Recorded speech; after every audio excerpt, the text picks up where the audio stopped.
The Havinghurst Center for Russian and Post-Soviet Studies turns 20 this academic year. The first conference we convened was held in Oxford, Ohio in March 2001 on the theme of Imagining Russia. A number of prominent scholars came to campus to talk about the state of the field at the time. And we thought we'd use our 20th anniversary in 2020 and 2021 to reimagine what we know through a series of YouTube conversations. I'm pleased to be joined today by two guests, Willard Sunderland and Krista Goff. We're going to talk about what's new in our understanding of the Russian Empire and the way nationalism functioned in the Soviet Union. But first, let me introduce our guests. Willard Sunderland is the Henry R. Winkler Professor of History at the University of Cincinnati. He's the author of two books, Taming the Wild Field, Colonization and Empire in the Russian Steppe, and most recently, The Baron's Cloak, A History of the Russian Empire in War and Revolution. He's also edited or co-edited three more books, including Russia's People of Empire, with yours truly. Sunderland's current book in progress focuses on the history of Russia's encounters with Eurasia and the broader world during the age of Peter the Great. In July 2015, he also began a position as co-editor of the journal Critica. And finally, he serves as an academic supervisor for the international research project, Russia's Regions in Historical Perspective, which is supported by a major grant from the National Research University Higher School of Economics in Moscow. Willard's also, I should mention here, a long-term Havinghurst friend. Krista Goff is a new Havinghurst Center friend and is assistant professor of history at the University of Miami. She's the co-editor of Empire and Belonging in the Eurasian Borderlands and the author of the recently published Nested Nationalism, Making and Unmaking Nations in the Soviet Caucasus. She cultivated and geo-referenced an extensive collection of Soviet ethnographic maps for the Nested Nationalism Project and has also used archival sources to map mass migration of Azeris from Armenia to Azerbaijan in the late 1940s to early 1950s, approaches in digital humanities that she also uses in her scholarship and teaching. Welcome, and thank you both for joining me. And let me begin broadly, just simply by first describing your latest projects with Situate Russia in wider contexts. So Willard, why don't you start by telling us a little bit about what's new in seeing the 18th century empire in the ways you're seeing it and viewing it? Well, thank you very much, first of all, for inviting me to join you for these conversations. I think it's a great opportunity to sort of think a little bit about our field. It's nice to see you again, Steve, and meet you, Krista. My project is really positioned to try and think in new ways about the Russian Empire in the 18th century. I wouldn't say that empire is a term gone missing in 18th century studies in the Russian context, but at the same time, I don't think it's been it's a concept and a reality of the Russian past that's been as explored as deeply as it might within the context of the 1700s. And what I'm trying to do with my project is to situate Russia within a world of empires in the broad period of the Petrine transition from the late 17th century into the, really I stretch things into the first half of the 18th century. Try and think about some of the abiding questions of Russian history from an imperial point of view. And in the first instance, that means really taking stock of Westernization, the whole problem of Russia's transformation into a great power in the European context, and a country whose society and certainly literary and artistic culture is profoundly influenced by European norms. It's a very old question, a very intricate question in Russian historiography, but it's been very rarely interpreted through an imperial lens, trying to understand how the different regions and different peoples of the empire intersected with and contributed to this broader transformation, this broader Europeanization of Russian politics, society, and culture. So in my project, I'm trying to take advantage of some of the developments in the study of the empire that have occurred over the last 20 or so years, years that you've sort of observed from your outpost in Russian studies at the Havinghurst Center, to reinterpret an old question. And I think that's what's very exciting about new developments in scholarship, that you can take them for what they explore sort of in and of themselves, but then as they gradually come together as sort of intellectual tools in their own right. You can direct them to addressing other, you might say, standing historiographical concerns. And this question of Westernization, what it amounted to, how it worked, who benefited, who lost, how it positioned the country, that's a question that in many regards everybody accepts as being largely posed and answered. But that's only because we haven't really resurrected it again to think about it in new ways. And that's what I'm trying to. Speaking of new developments and new reinterpretations in the field, when I asked Bruce Grant in an earlier conversation what one of his favorite recent works, what's new in the field that really excited him, he said Krista Goff's Nested Nationalism. Unprompted, I should add. And so, Krista, I want to ask you, it's such a wonderful, evocative phrase. So help us understand what nested nationalism means in the context of the Soviet Caucasus. Sure. That was very nice of Bruce to catch that one. But what I'm trying to think about here and what I'm trying to do is explore the kind of intersecting dynamics in spaces where people are at once experiencing inequalities and pressures vis-a-vis Moscow, which is a story, I think, in the Soviet context fairly well told, but also vis-a-vis the nationalizing agents in republics who built kind of titular national identifications and communities kind of largely on the back of minority erasure.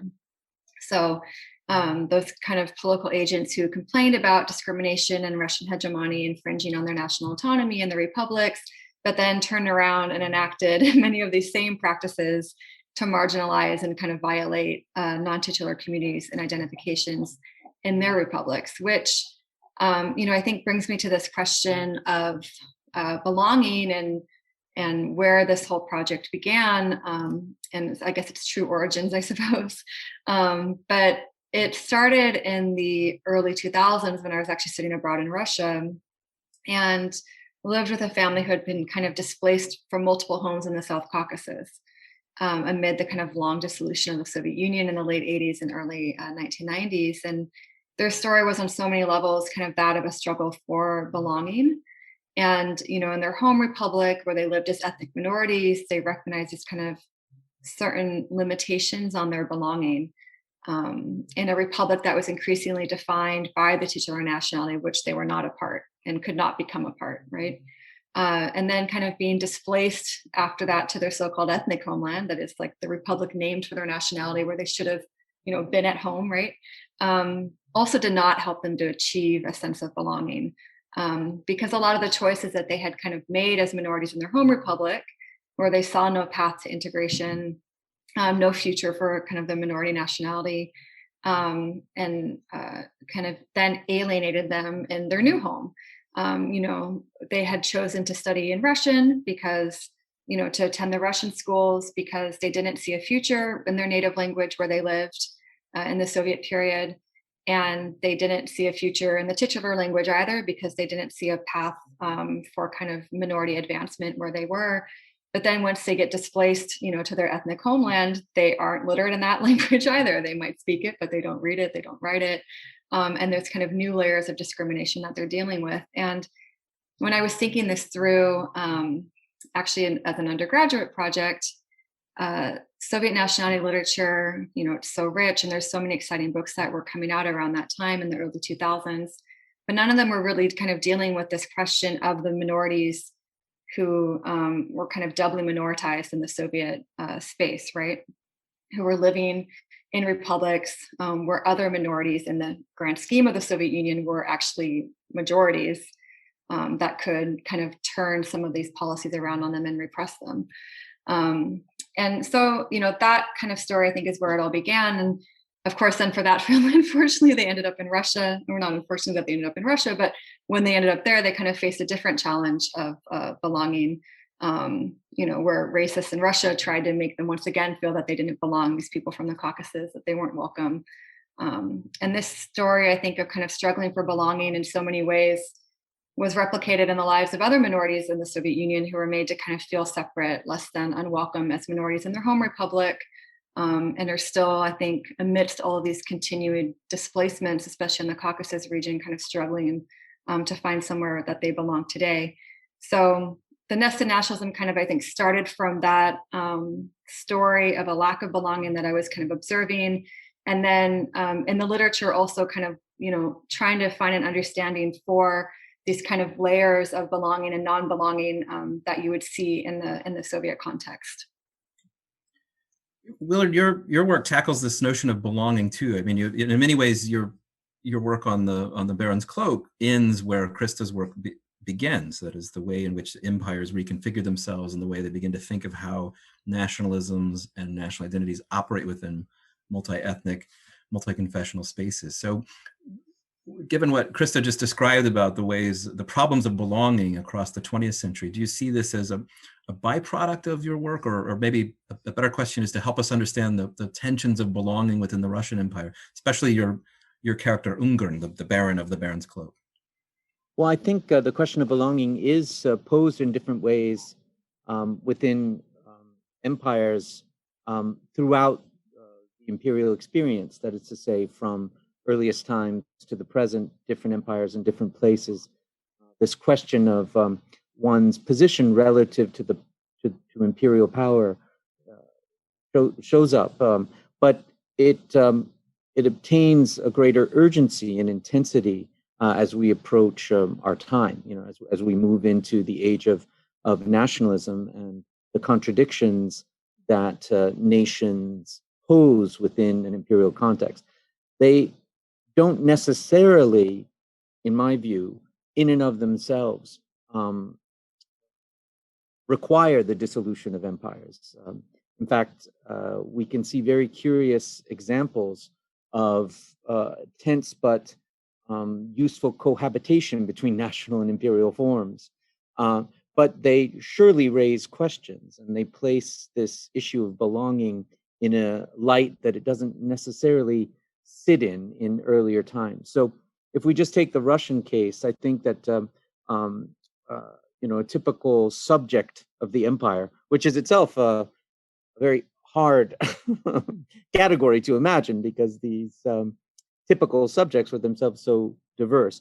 But imagining a Russian subject of the Russian Empire in 1800 and an ethnic Russian citizen of the Soviet Union in 1950, 150-year span, the way in which they would have answered this question of who they are and where they fit, to me, is really striking. It would surely be a revealing window on the intensity of the national experience and how it ultimately affected the end of the Russian Empire and the formation of the Soviet Union, and then also the introduction of other ideological orientations, such as international socialism, and then a new framing of multinationalism, which is what the Soviet Union ultimately sort of proposed to both its subjects and the rest of the world.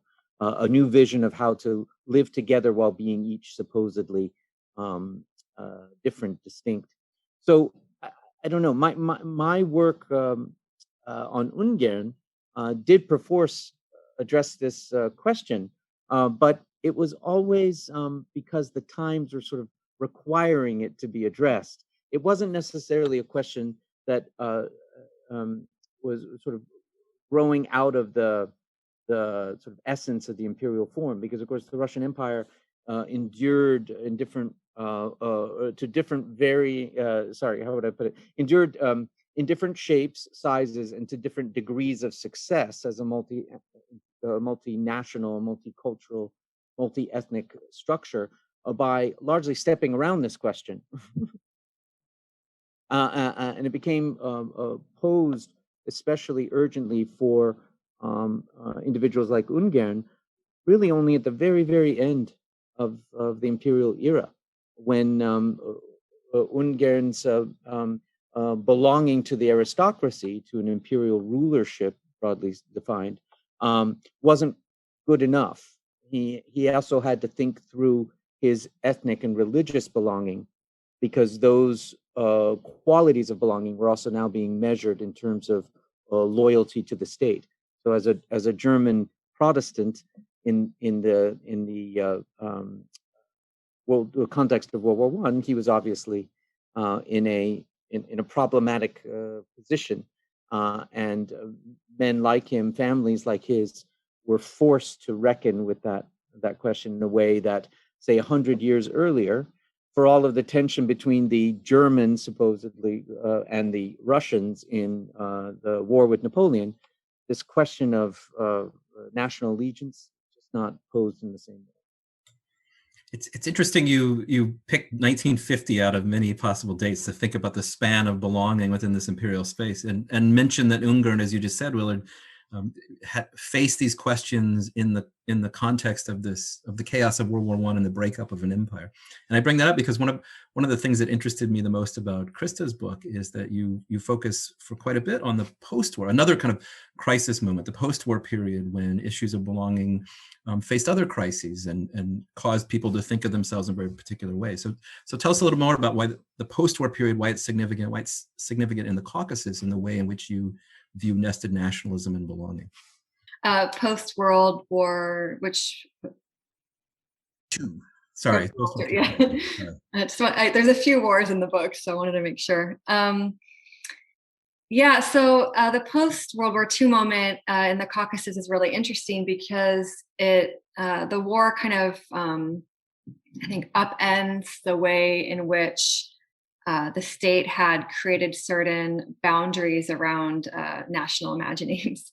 So we often talk about Soviet expansion to the west or to the east during World War II, but kind of the question of Soviet expansion to the south was very relevant for the Caucasus context. Of course, Soviet kind of joint intervention in Iran during World War II is extremely relevant, not least because that is launched from and sustained by the Soviet Azerbaijani Republic.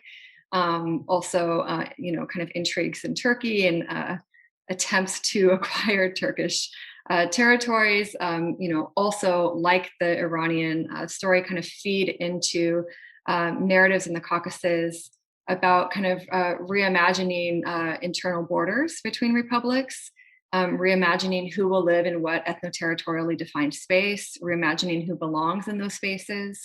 So the wartime itself is kind of a moment of kind of a denial of belonging, violent denial of belonging for some people in these Caucasus republics, right?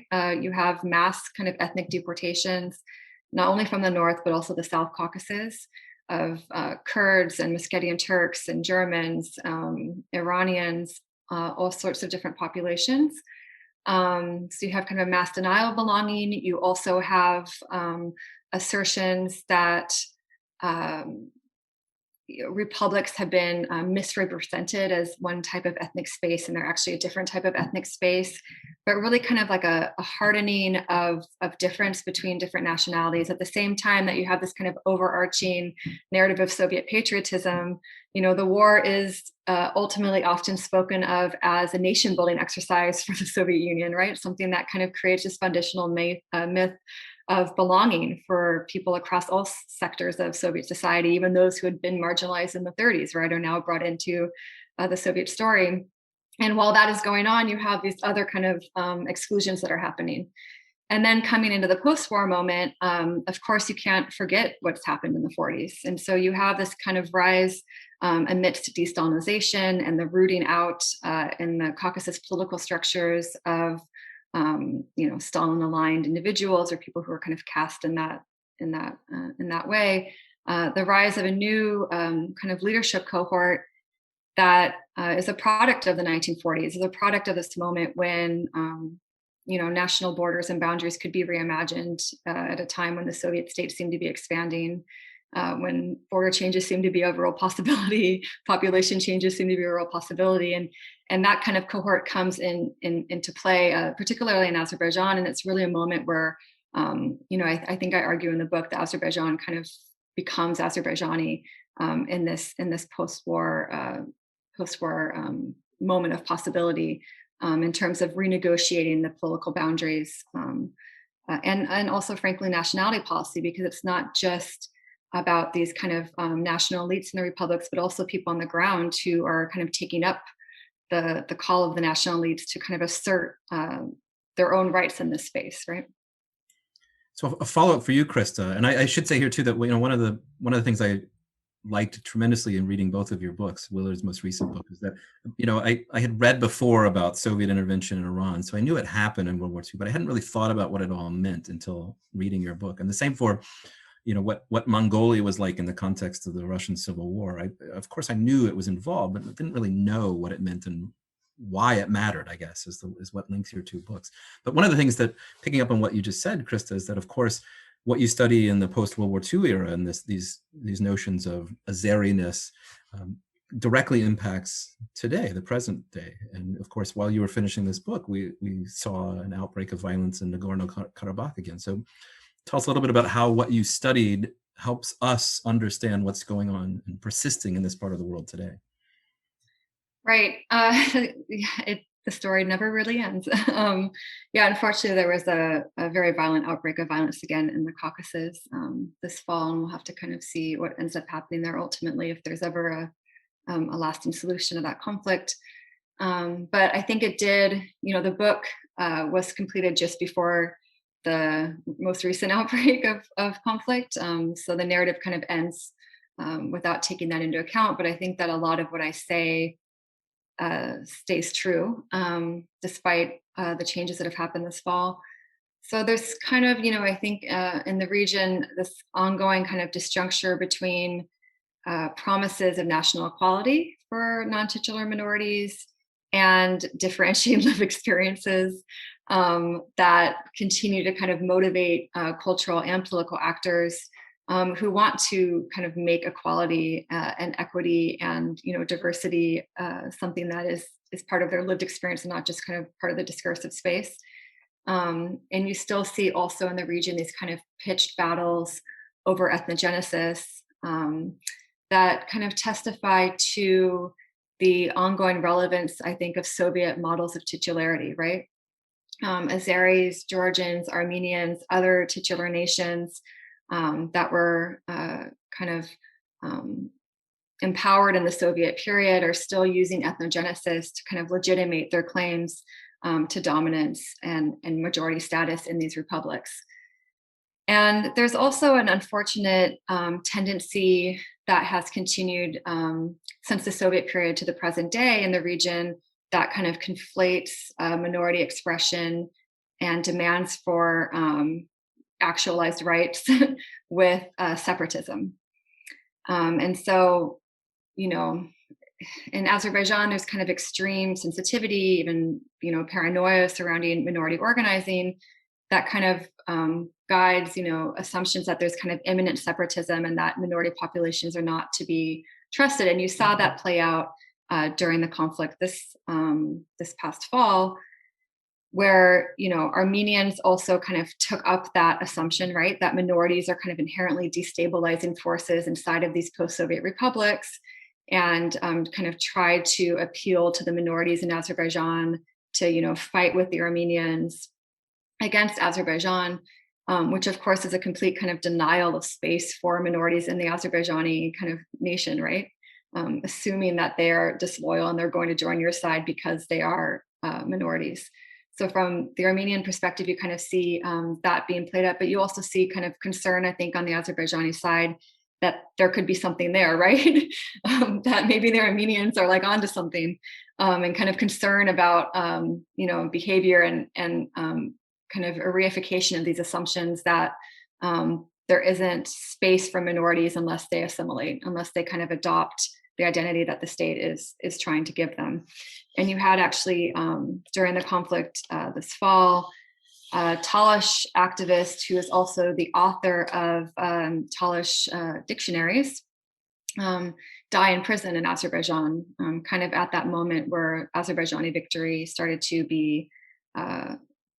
appear very assured, right? So definitely a lot of these kind of insecurities and practices and relations between majority and minority populations in the republics are kind of continuing out of the experiences of the Soviet period and still haven't really found a way in which minorities can kind of, be at peace in these spaces and not be viewed as like potential separatist elements continuously.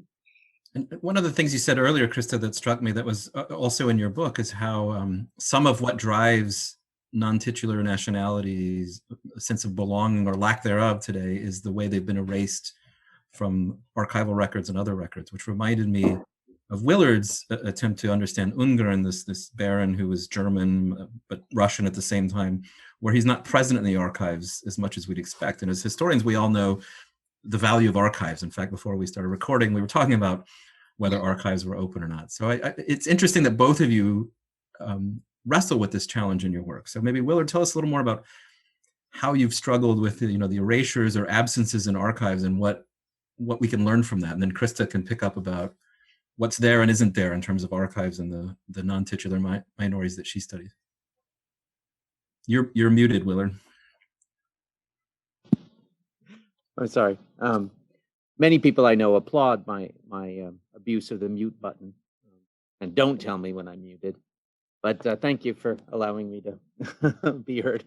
Anyway, your question is really a basic question for all historians working on any subject, because our ability to access the past is perforce limited by the source material that we work with.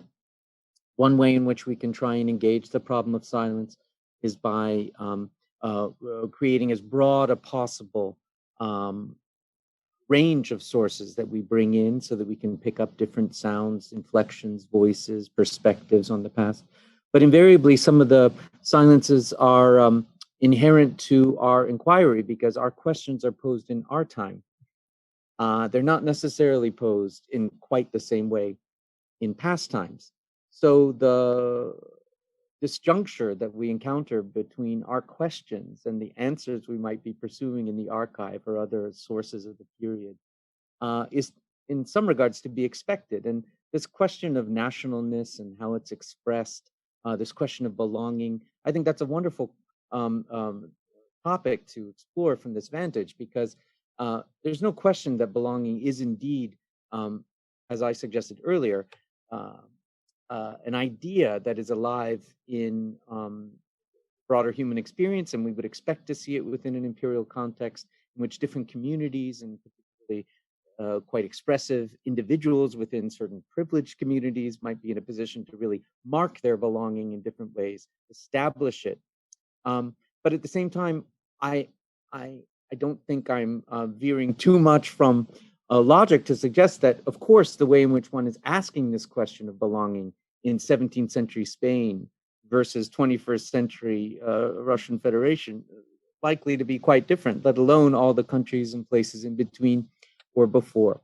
So as we ask our question about how to make sense of belonging, we invariably have to almost frame our question so that it can be answered by the materials of a distant period, or some of us, depending on what we're studying, a fairly remote or strikingly culturally different historical community.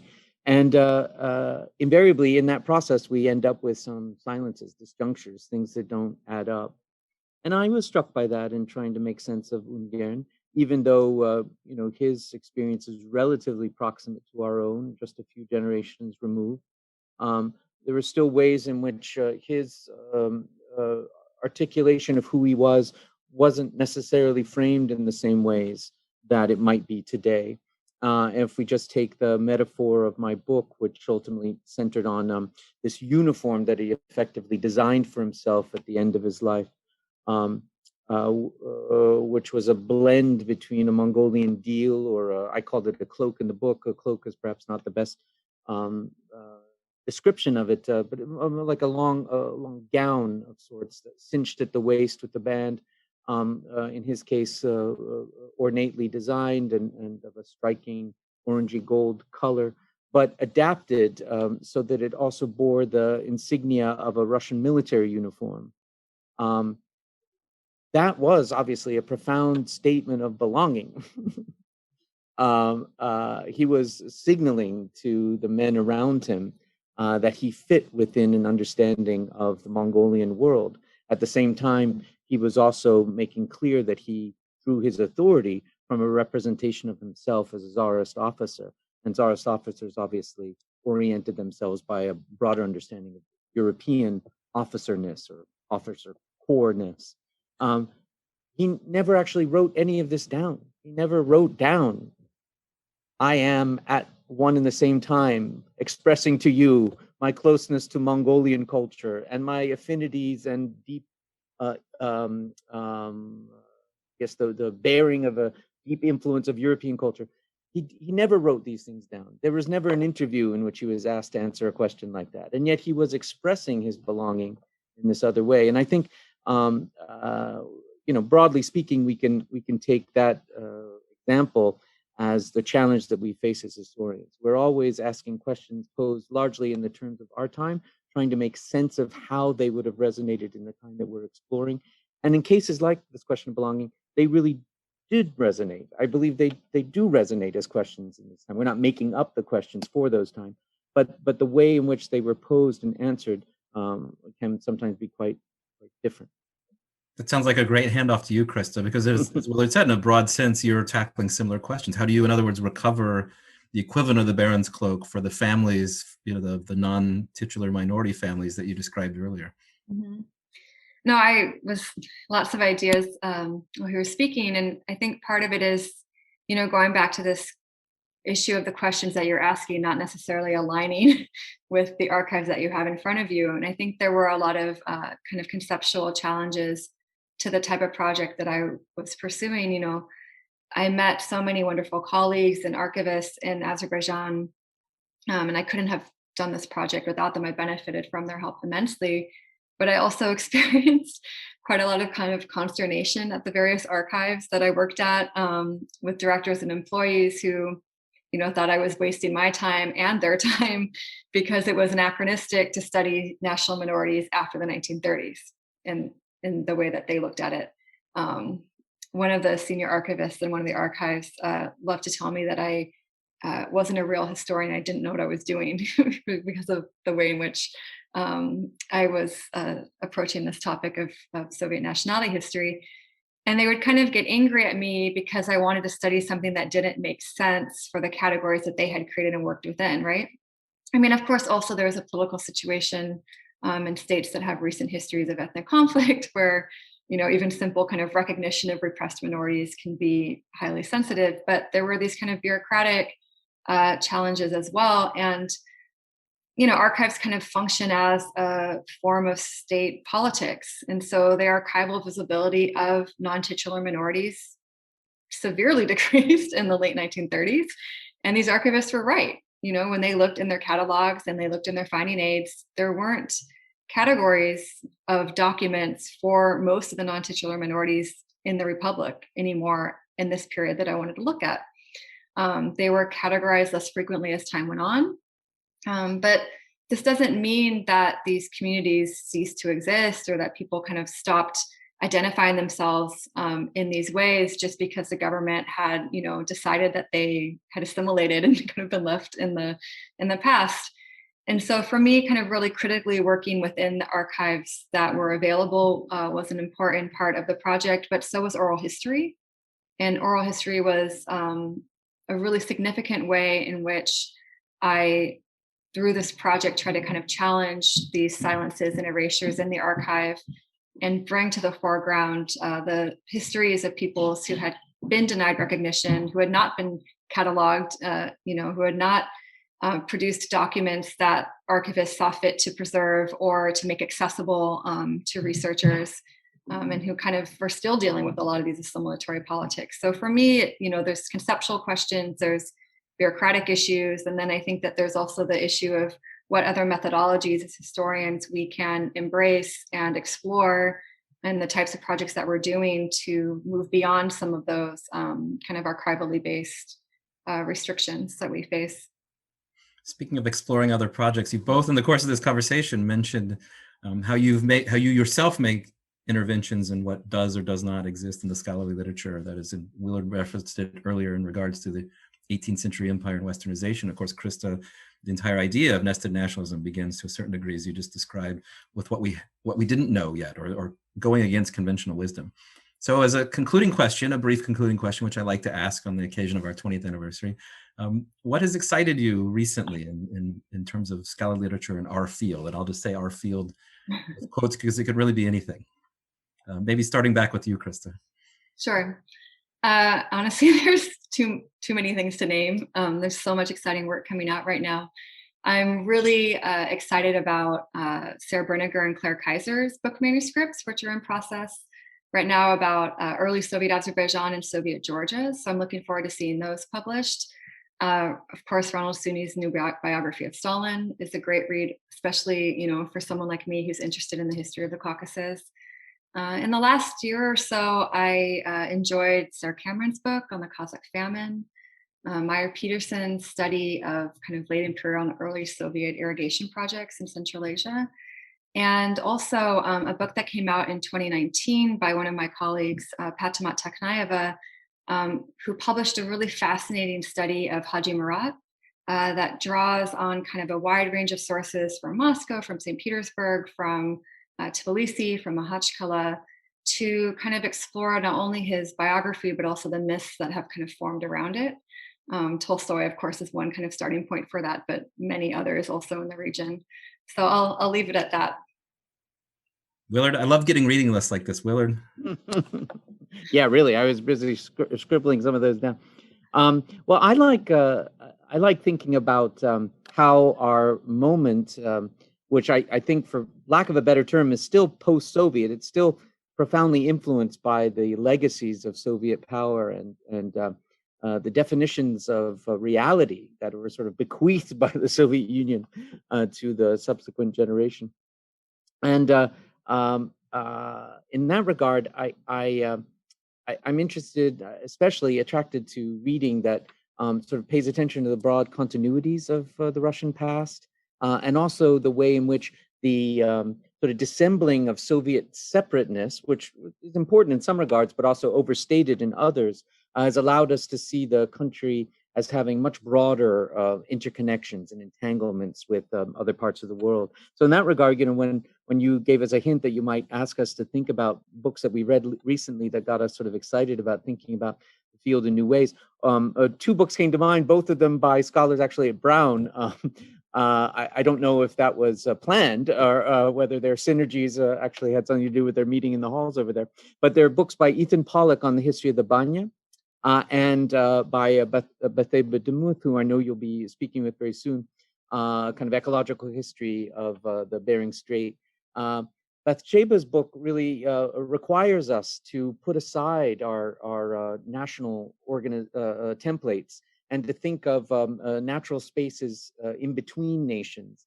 And I think one of the great takeaways of her research is that many of the lines that we might draw between a Soviet and American way of life really fall away when we examine the problem of the exploitation, well, the relationship with nature, and within that relationship, really a modernist exploitation of the resources of the sea and coasts of the Bering Strait. And then Ethan Pollock's book on the Banya is a wonderful study of really an abiding institution of Russian life that survives across centuries, across political regimes, is presented to sort of bear some sort of deeper meaning of what it is to be Russian, while at the same time also taking on either threatening guise because it's altogether too backward, or a positive guise as a place that sort of speaks to the Russian culture's abiding commitment to hygiene. It's a very interesting study that also takes a wide chronological view and invites us to think about how much the periods that we pay so much attention to, the divides between, say, different portions of a broader imperial history of Russia, and say the Soviet Union, and then the intense attention that we pay within Soviet studies to the lines between the different sub-periods of the Soviet experience, which is a very tiny experience chronologically speaking, how all of these things they don't fall away. They still have their meaning for us as historians. We should be sensitive to them, but they're caught within very abiding continuities that are themselves extremely important to bear in mind. So those are two books that I would put on your list. Many good things for us to read. And of course, the pleasure for me in doing these conversations is that I get to talk to people whose books have excited me. So with that in mind, thank you, Krista Goff and Willard Sunderland, for joining me in this conversation. Thank you so much. Thanks a lot, Steve. Thank you, Krista. Thank you.